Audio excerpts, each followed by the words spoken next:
Hi everyone, and welcome to the Desteni I Process live Google Hangout.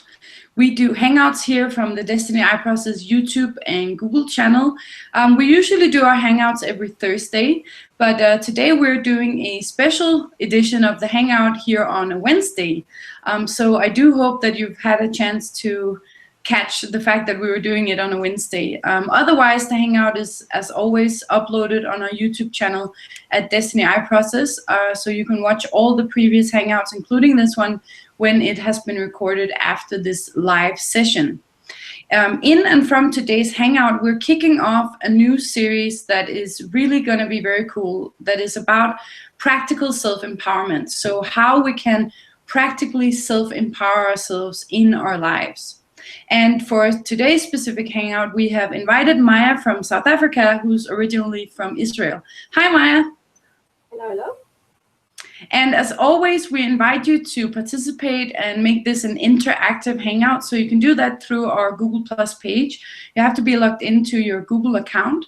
If you're watching live on YouTube, you have to click where it says be part of the conversation. At the moment, Google doesn't support the questions and comments on the mobile units, so we apologize for that if you are watching this live on a mobile. But you can always post a comment to the YouTube video section. All right, we'll be talking for about 40 minutes, so if you do want to ask a question or place a comment on the topic, please do so within that time frame. So let's get into this. Maya, I'd like us to start out by defining what self-empowerment is, practical self-empowerment in the context that we're discussing it here. So from your perspective, what is self-empowerment? Yeah. Well, it's a very good question because there is so many definitions to what self-empowerment is. The way I see self-empowerment is how we, it's the practical application of making a decision in real-time moment.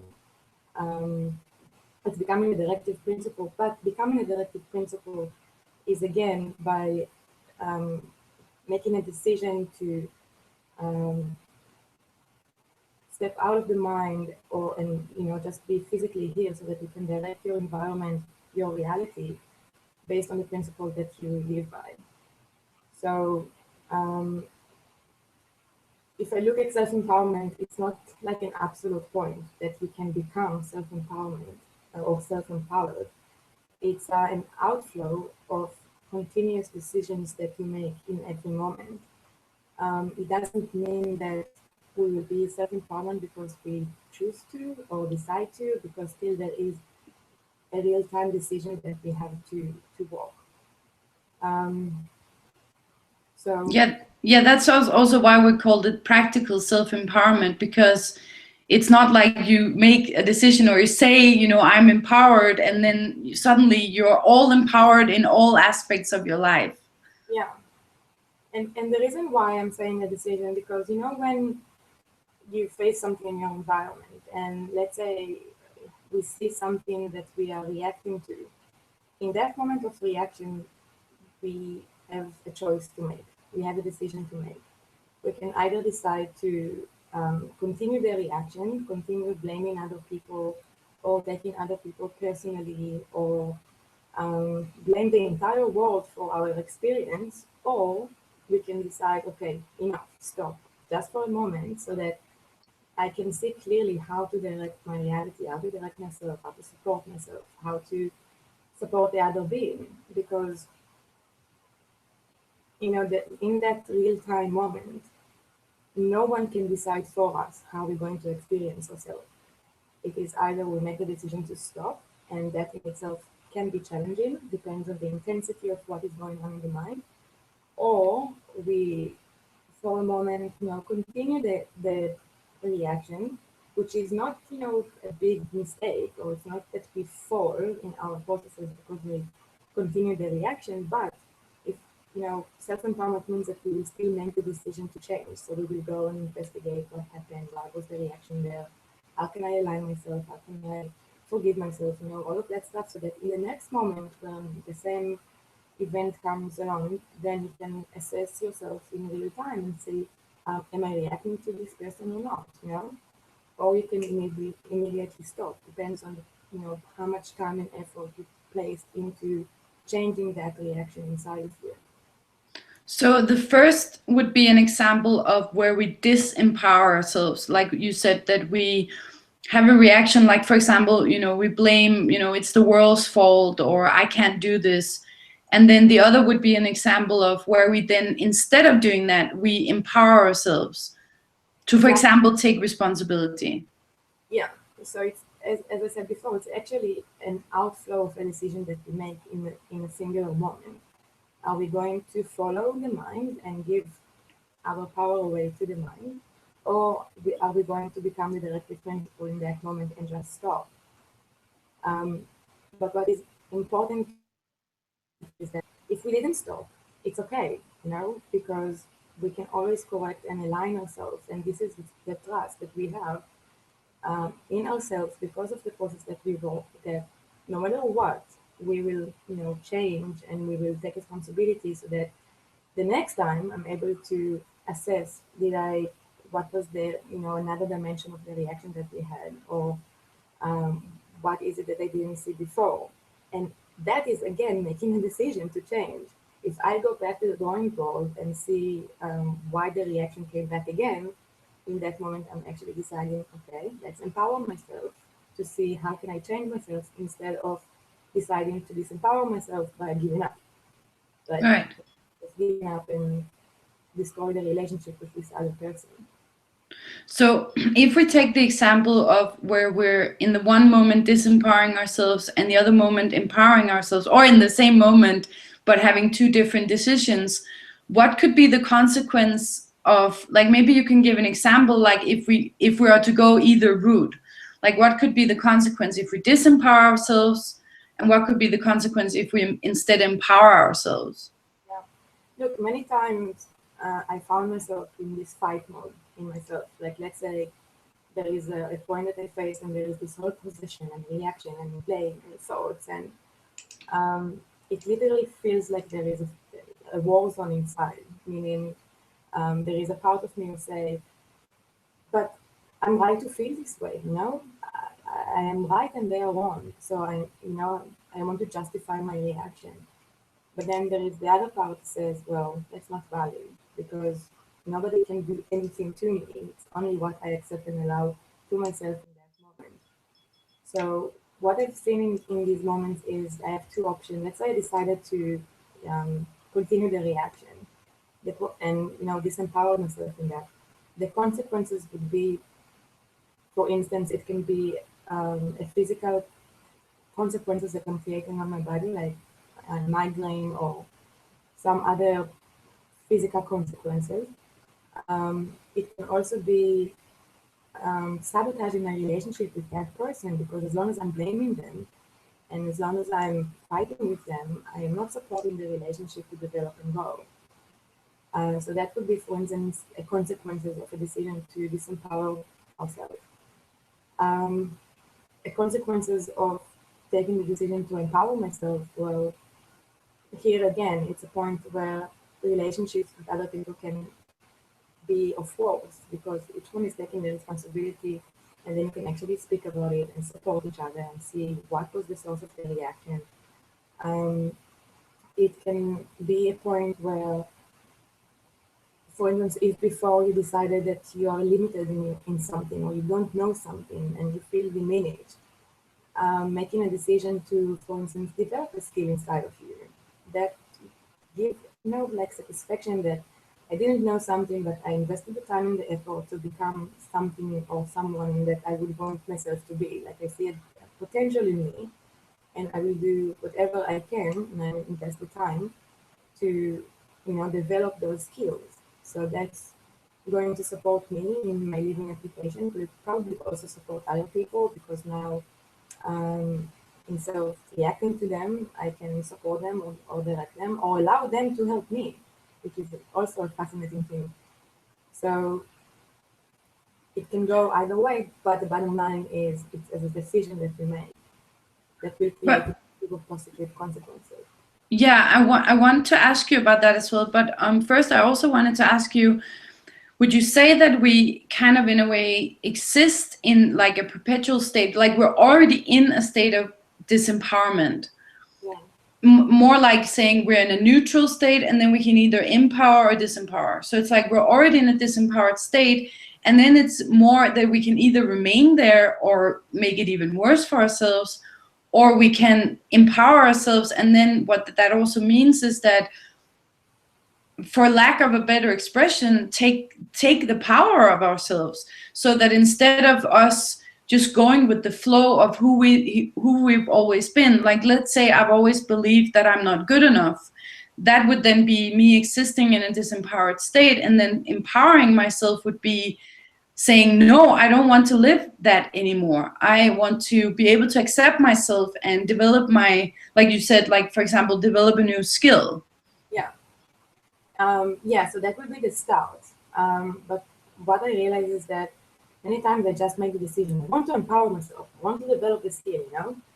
But when it comes to the real time and, you know, the challenges that the real time moment brings, the mind tends of kicking in and bring those thoughts of I'm not good enough, or let's just give up, or let other people do that because I can't do that. And this is where the decision actually happened.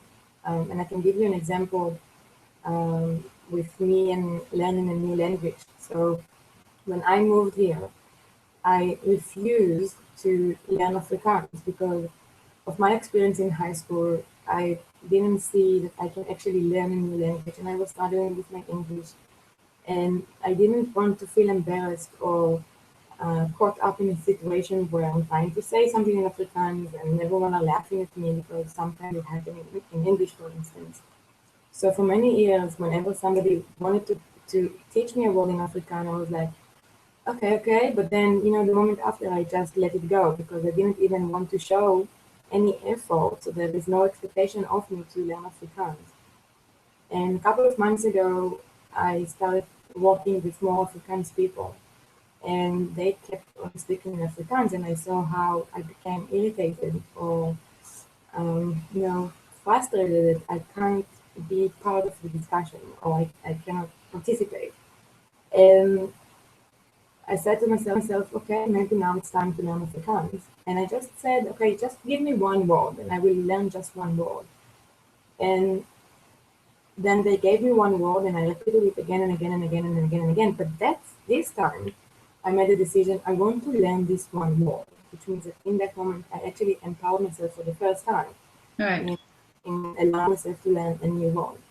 And then as time passed by, they wanted to give me more words per day. And I said, no, just one word, which is where I diminished myself and disempowered myself, believing that I could only have one word a day. So, you know, I did make a decision to empower myself and learn Afrikaans, but at the same time, I disempowered myself by saying I can only do one word at a time. And then one day, I had an hour drive with these people, and there was nothing else to do but learn Afrikaans. So they gave me the days of the week, and after half an hour, I just repeated it, same again and again. And after half an hour, I could speak the names of the days of the week. And then I was like, yay, I can actually do better, you know? Mm-hmm. So I asked them to give me more words, and by the end of the day, in that day, I integrated more than 23 words. And that's where I realized what the power of a decision and the power of empowerment, because I kept on limiting myself within the decision to learn Afrikaans. And now I realized, okay, there is a way to learn a new language. There are principles that you need to follow.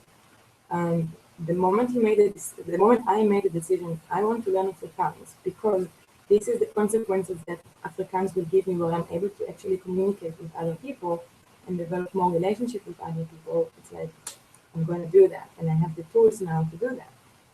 And that's where I stopped limiting myself in the one word and started, you know, allowing myself to expand in learning a new language.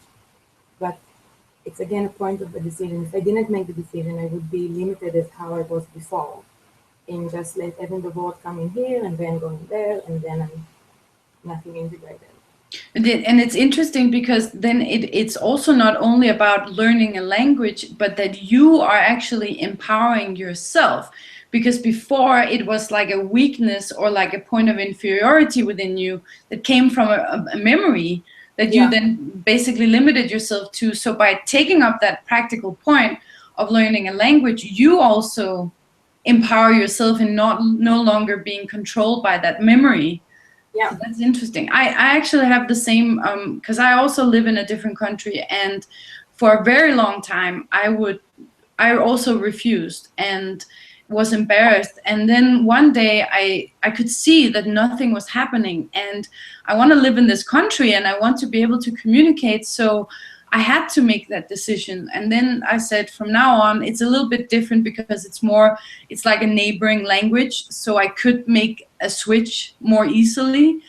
But when I decided that from this day on, I'm not going to take the easy way out and just speak English, for example. And then, it's not like it suddenly makes it perfect or easy or fun necessarily. But then you start moving and you start pushing, and then slowly but surely you start seeing results. Yeah, and when you see results, you actually realize how empowered you have become within the decision that you've made. And Yes. giving motivation to continue moving. Yeah. Giving up is no longer an issue. Yes, that's cool. Have you also, something that I've also noticed with this, the power of making a decision, because I find it to be a very important point that until you realize it for yourself, it can seem kind of mysterious, like, what are they talking about? And on the one hand, you have that kind of, positive affirmation, like, I'm making a decision and this is going to stop. And then, nothing happens. And you're like, what? I made that decision.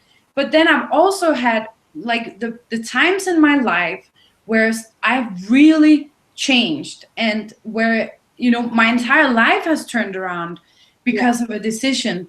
It's often been like a very firm, you can almost say like quiet decision that I make inside myself, like without making a lot of like noise about it, and like trying to like put power behind it, but more like saying, this is it, this is what I'm going to do, and this is how it's going to be. Yeah. Have you found that as well? Well, yeah, I mean, when I'm working with my own mind, sometimes it just becomes overwhelming. And the intensity of the reaction and the thoughts and the feelings, like, you don't want to let go.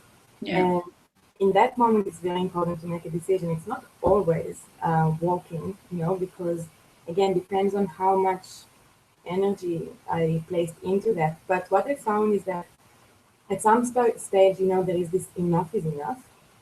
And when you make this decision that enough is enough, and the reason why you make the decision of enough is enough, because you already know that at the end of the day, I can continue with these reactions, and I can continue fighting with everyone. I mean, I can continue fighting with myself, but I will eventually stop it. So why not stop now?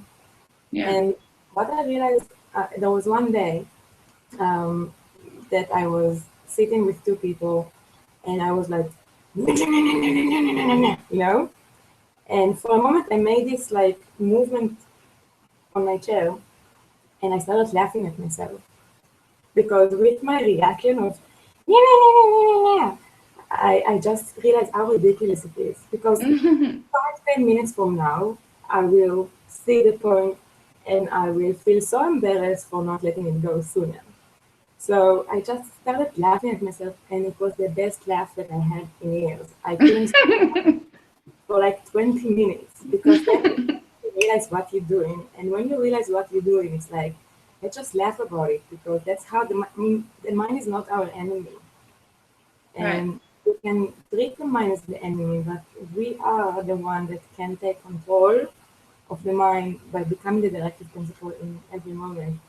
So, as time passed by, I see that my reactions or time frame of being in a possession or being in a reaction is reducing. If before it was stay like days or weeks, I will be in constant reaction. Now it's, time frame is shortening, because I realize that I will have to step out of it at some stage or another. So let's just, do it as quickly as possible, because it's not a good feeling to remain in that reaction. It causes frictions in the people in your environment, with co-workers, with friends, with family, and it's useless. And when I reach the moment of, enough, then you actually make the decision, okay, that is enough. Right. So with this point, with making the decision, something that I've seen for myself is that it seems very simplistic, and it also falls in line with what we often say at Desteni. And I know that many other groups say this as well, this point of just doing it, you have to act. But when you're not yet at that point, it can seem very, like I said before, kind of mysterious, like this complicated thing. So why would you say it is that we make this point of making that decision to empower ourselves? Like, what is it that we tend to miss within that? Or like, what is it that we try and do instead of simply making that decision? Okay, so let's talk again about the Afrikaans. So I could say, I'm learning Afrikaans, and in a month I will know Afrikaans, or in a year I will know Afrikaans, and then I will go with this, I will do that because I made a decision, I'm going to speak Afrikaans. And it doesn't work like that, because whenever, for instance, you learn in a new language or a new skill, there is time and effort that you need to put in to develop that skill. The thing that you want to do, I don't know what specifically you have in mind. Like, let's do a documentary, or let's do a campaign. We can say that we want to do that, but do we have the skill? Or do we have to take the time to do some research and develop those skills inside of ourselves? So for myself, I found many times that I had like unreasonable goals that I wanted to achieve, and then when I didn't get to those goals, I wanted to give up, instead of just for a moment slow down and say, okay, I will get to my goals, but what do I actually need to do? Do I have the right people to work with? Do I have the skills to do that? Other people have this. Things for us to develop those skills. And these things takes time. We cannot just decide we are changing and we are doing that and we are doing that, because that will be the foundation. Making that decision will be the foundation. But then continuing making the decision is actually what empower ourselves, because as we discussed before, we can go to the giving up and disempowerment, or we can say, okay, let's just slow down and see how I can better myself. How can I support myself? What do I need to learn? Yeah. What I also see is that tends to happen is that we tend to like overcomplicate things, which is actually a self-sabotage mechanism where we will. I've had this with a point. It was an addiction that I was trying to stop, and I would go like, "Oh my God, this is so hard. This is so difficult," and I put myself through all these hoops, like, I have to go to this place to be able to stop this addiction, or I have to talk to that person. If I can't talk to that person, then it's going to be impossible. And it took months and months and months of, trying all these different things, believing in my mind that I was serious about, I really do want to stop it, until, it just dawned on me, I just have to stop, none of the decision to stop. Yes, exactly. That it can also be that, what? Didn't you find that cool? You made a decision to stop, but in any given moment, you had to make the same decision again every time. Absolutely. And that's Yes. the thing that we tend to miss. The thing that the mind is going to challenge us and is going to bring many things for us to give up. Yeah. But we have to keep on standing, standing is making it. I don't know if you remember when I first came here, I was emotionally, like a fountains of emotion. And I was sitting at, we had like this little bench, and one day Gian came and he said to me, "Ma'am, what is a choice? What is a decision?" And I didn't understand what it meant back then, like 5 or 6 years ago. He said to me, "You have the power to decide." And I didn't know what he's talking about. But now, as we speak, and with all the self-empowerment point and decision is coming up, I understand what he was saying. We have the power to decide. And if we decide to listen to all of these thoughts, that diminishments and giving up, we are deciding to disempower ourselves. Yeah. So, you know, that's what he meant, and that's what I now understand, what the choice is and what the decision is. And no one can give it for us. Even though somebody spoke with me about that 5-6 years ago, there was a process for me to walk to actually understand what is going to make a decision.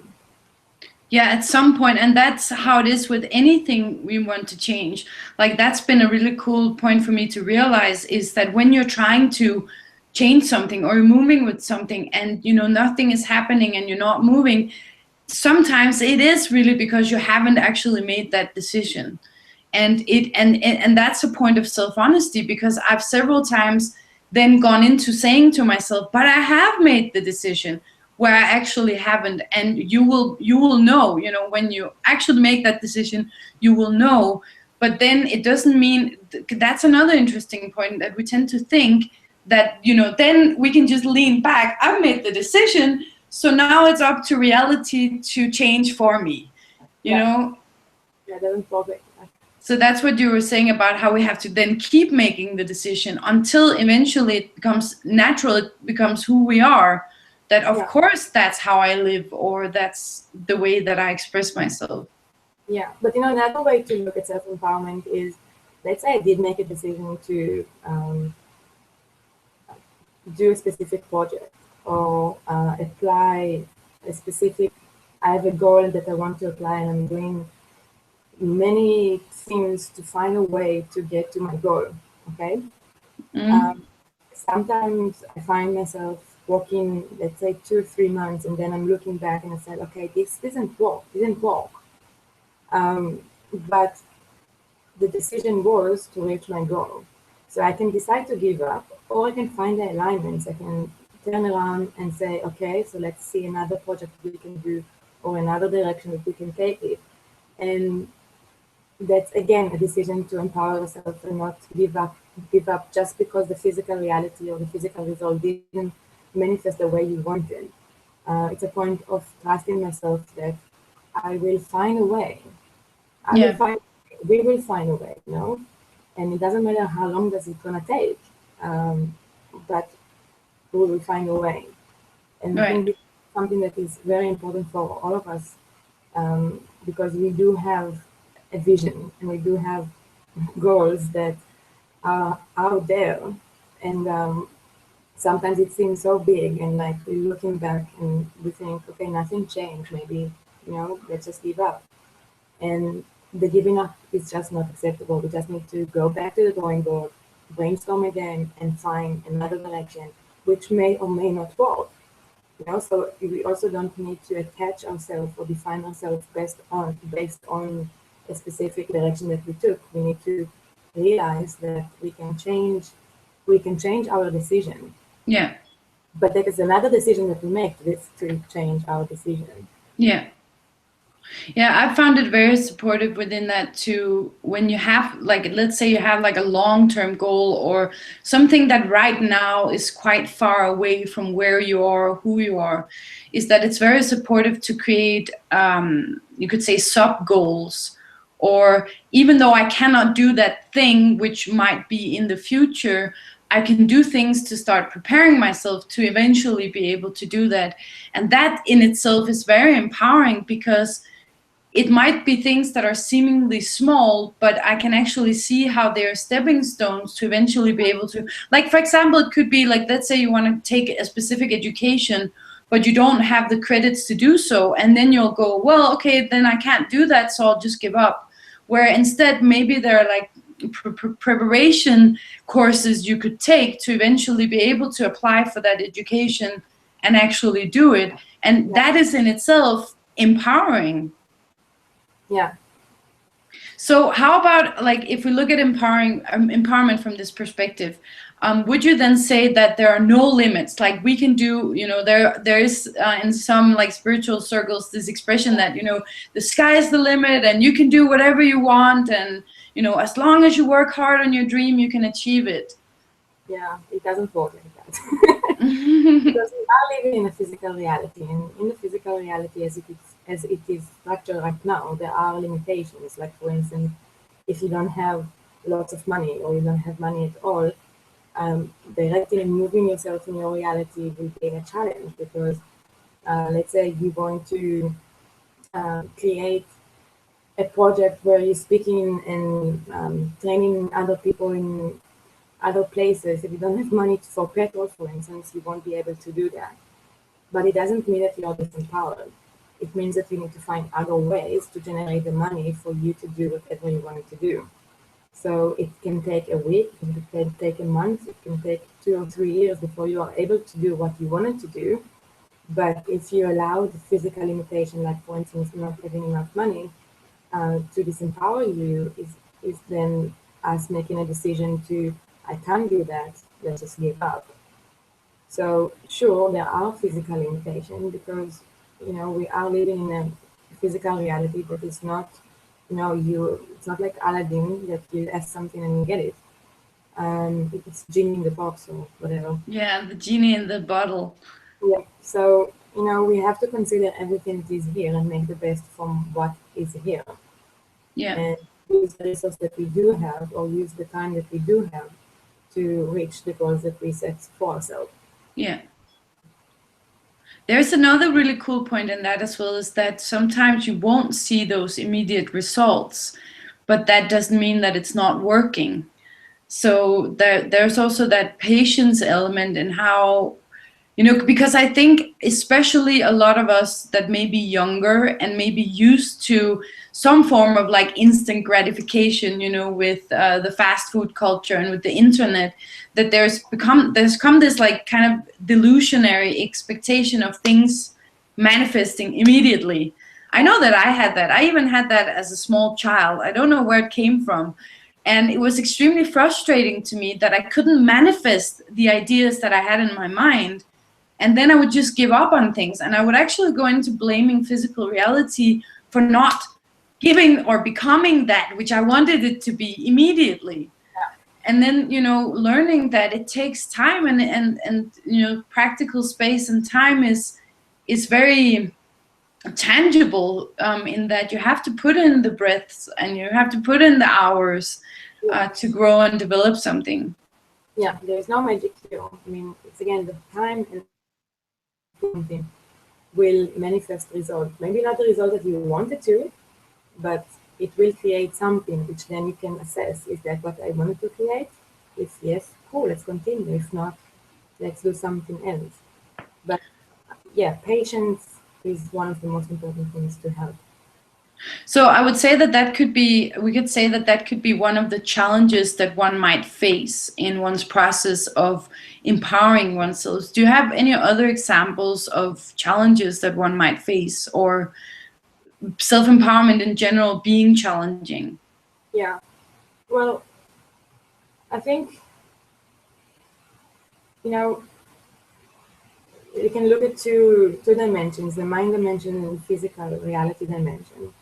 I know for myself that when I don't have access to money, or I'm unable to do everything that I wanted to do like now, and if, for instance, I would have money, I could do these things now, I would normally go into frustration and I would feel disempowered, or I would blame other people for not supporting or not doing the things, you know. I will find excuses for why I need to blame the entire world for why I don't have money to do the things I want to do. And that is where I actually disempower myself, because again, with looking at what is here, there are so many other things that I can do with low budget or no budget at all to reach the end result of what I wanted to do. Right.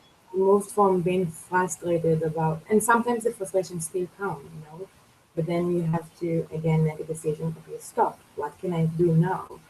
I mean, I cannot afford. I don't have the time to afford spending time in my mind thinking, oh my God, I don't have money. I cannot direct my reality.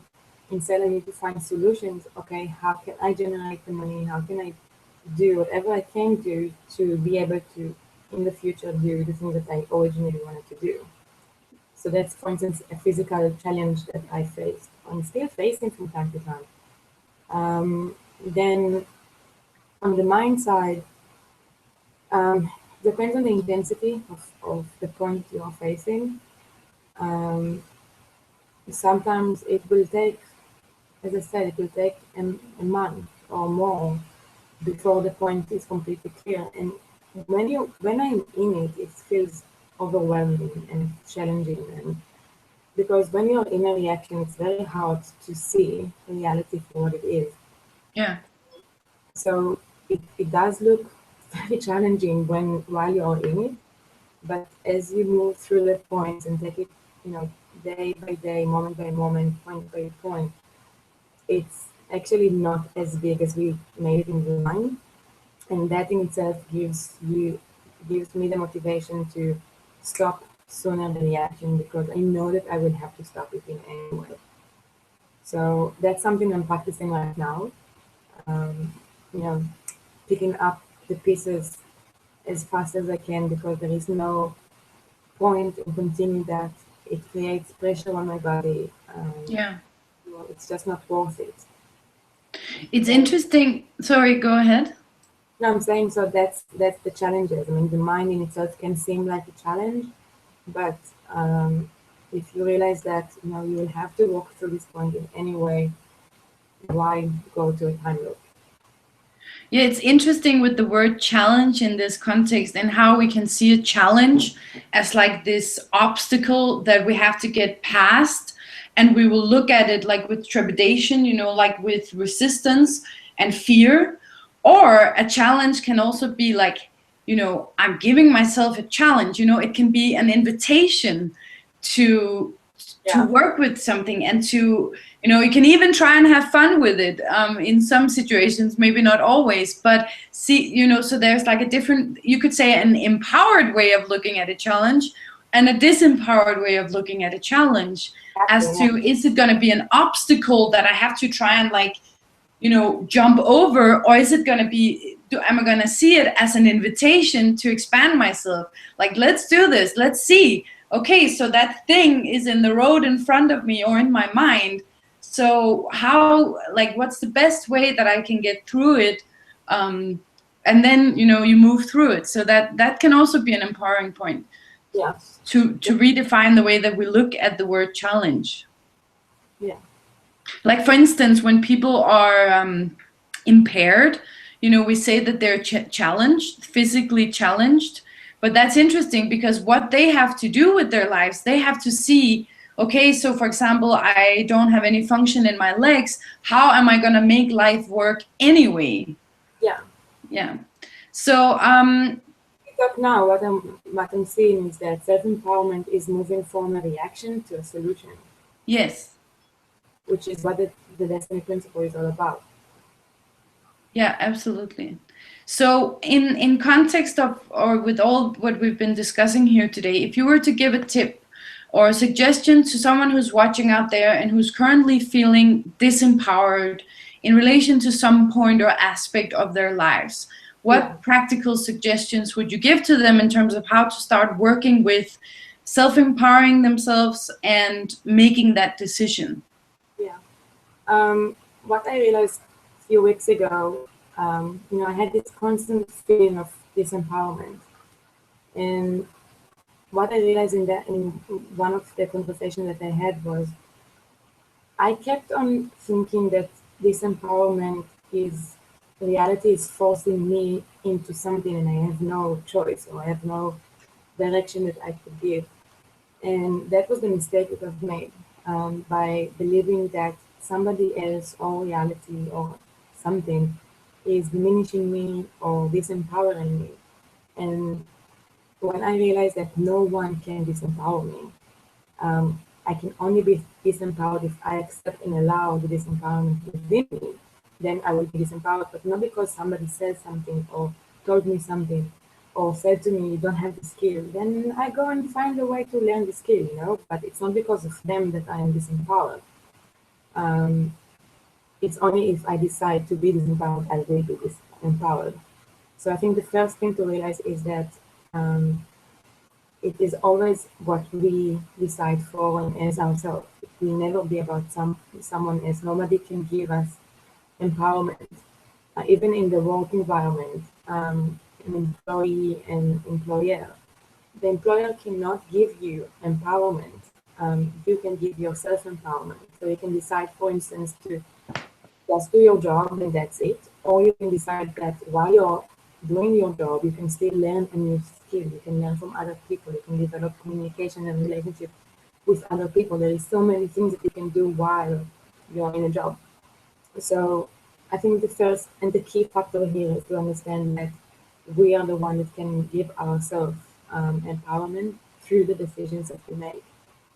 And, you know, it's in the realization that we have to become the directive principle. Nobody can do that for us. And we need to understand that change doesn't happen like that. Empowerment doesn't happen like that. We will make mistakes, but being empowered is to learn by the mistakes that we're making instead of judging ourselves for the mistakes that we are making. So again, it's a decision. I made a mistake. Okay, now I'm facing a decision. Will I judge myself and disempower myself because I made a mistake? Or will I empower myself to learn and align and correct myself, in a future point? So a decision. It's not something I can tell you, make a decision, make a decision. Mm-hmm. It's something that we will realize for ourselves. And Yeah. It's just the power that we give to ourselves. And, when you realize that no one can give it for you, you move from a passive point of view, like waiting for other people to empower you, to an active participation within your reality, because now you understand, okay, it's up to me and up to me alone. So I can make it difficult for myself, I can make it easy for myself. So just one last question that came up here while you were speaking. I was looking at this point of how we also tend to see other people as they are so empowered and I am not empowered. So what would you say in relation to this point of comparing ourselves in that point of disempowerment with others and how we can start stepping out of that? Yeah, well, let's look at an example. If you're, for instance, a master of playing on a piano, or Okay. you want to be a master of, how to play, you want to play very nice on a piano and going to a concert and everybody look up for you, you cannot just become that, player overnight. If you look at a master, someone that master the piano playing, they invested a long time and hours and effort into developing that skill. Yeah. So there is nothing to compare. You cannot compare an apple to an orange. If you want to be a piano player, invest the time, develop the skills if you see that you have the potential to do so. But as long as you are comparing, you're already placing yourself in a disempowered position. Because because you're not that right now. You have to develop those skills. We also tend to not see the process of development. That when we see that piano player, we think that, that's just who he is. We completely forget about that physical process. And it's an interesting example because my neighbor is actually a classical pianist and he plays he lives right next door to me, and I can promise you he plays 24/7 every single day for hours. And if he's not playing, he's listening to music or going to concerts. He is really putting in the time. So if I was to come and be like, oh my God, that's such a shame. Why can't I just do that?